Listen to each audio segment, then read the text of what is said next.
Guys welcome back to my new vlog I hope you are fine हैन so तपाईहरु देख्दै हुनुहुन्छ होला मैले चाहिँ आफ्नो कपाल काटेको गाइस सो हम करें तो करें क्या बोले तो बोले कमेन्ट गरिदिनु हाउ वाज इट लुकिङ भनेर हैन सो आज चाहिँ म र मेरो दिदी गइरहेको छौँ कहाँ भन्दाखेरि पनि गन्ना काट्न यदि तपाईहरुले मेरो भ्लग हेर्नुहुन्छ भने तपाईहरुले देख्नु भएको होला हामीले चाहिँ गन्ना लगाएको थियौं अनि आज चाहिँ हामी जस्ट टेस्ट मात्रै हैन गइरहेको छौँ गन्ना टेस्ट गर्नको लागि सो उसको हातमा चाहिँ छ वेपन सो त्यहाँ जान्छौँ ल हामीहरू चाहिँ गइरहेको थियौँ होइन अनि मैले चाहिँ त्यहाँनिर सुट गरेन बिकज तिनीहरूलाई पनि टार्गेट लाग्छ त्यो भएर त्यहाँ चाहिँ त्यहाँ तपाईँहरू हेर्न सक्नुहुन्छ फोटोसुट भइरहेछ अहिलेको चाहिँ यो नेचर नै यस्तै छ होइन सबैले गाउँहरू लगाउनु भएको छ अनि हरियाली देखिरहेको हुन्छ अनि सबैले चाहिँ फोटोसुट गर्छौँ हामीहरू पनि गर्छौँ गयो भने एक दुईवटा राम्रो आयो भनेपछि होइन यस्तो पोस्ट गर्नुहुन्छ सो दिदी चाहिँ त्यहाँ पुगिसके होप यु आर सिइङ हर अनि म चाहिँ यहाँ छु बिकज सुट गर्दै थिएँ नि त त्यो भएर अब चाहिँ त्यहाँ जान्छु ल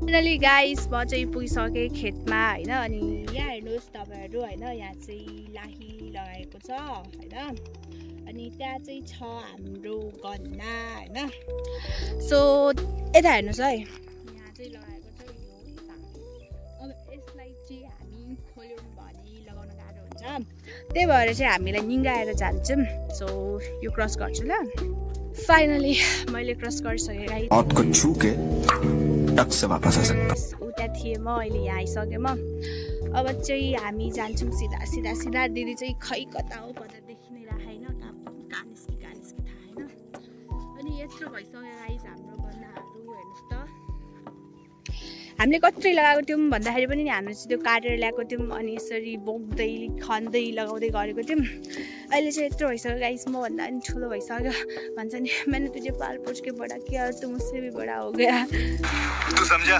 हाँ नहीं तू समझा नहीं त्यहाँदेखि कति छ कति छ गाइस कता हो मलाई पनि थाहा होइन बट यत्रो भइसक्यो अहिलेलाई घाम बढी भयो क्या यस्तो शीतलमा देखिन्छ यत्रो भइसक्यो अहिलेलाई होइन हामी चाहिँ काटेर देखाउँछौँ ल अनि यो नि हेर्नुहोस् गाइस ग्रिनरी सबै हरियो हरियो नै छ यतातिर होइन खेतमा आयो भने त मजा आउँछ नि फेरि है यस्तो सबै थोक देखेर यहाँ हेर्नु त मेरो पछि गर्दा गर्दै चाली बेबी आइसके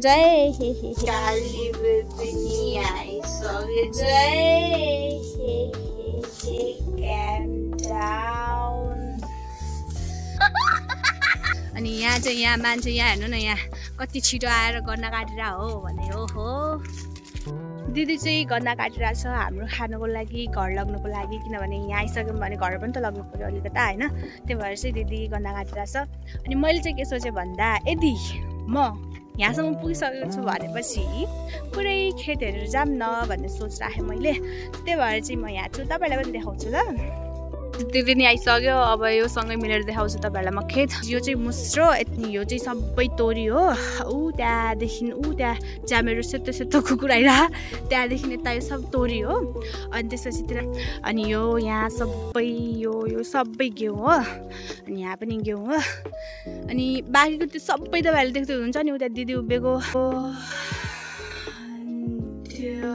गन्नाबारीको तल यहाँसम्म अनि त्यसतिर चाहिँ योभन्दा उताको त्यो प्लट होइन अनि यो सबै चाहिँ तोरी लगाउनु भएको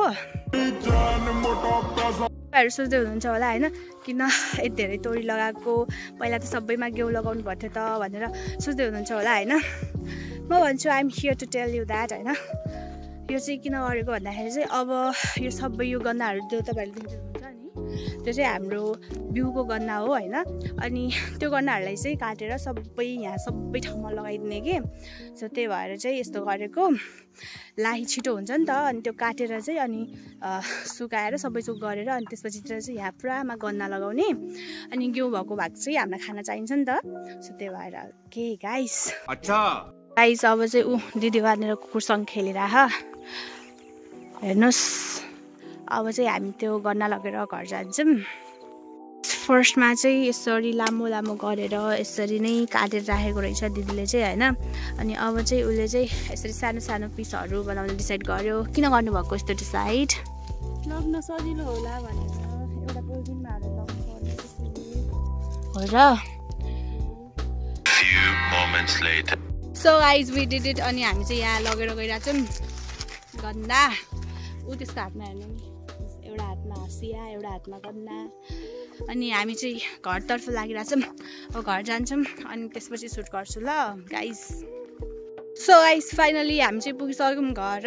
अनि यहाँ चाहिँ मम्मीले के गर्दै हुनुहुन्छ आई सो यु। मम्मीले चाहिँ यहाँ मकै लगाउँदै हुनुहुन्छ भाइसँग मिलेर।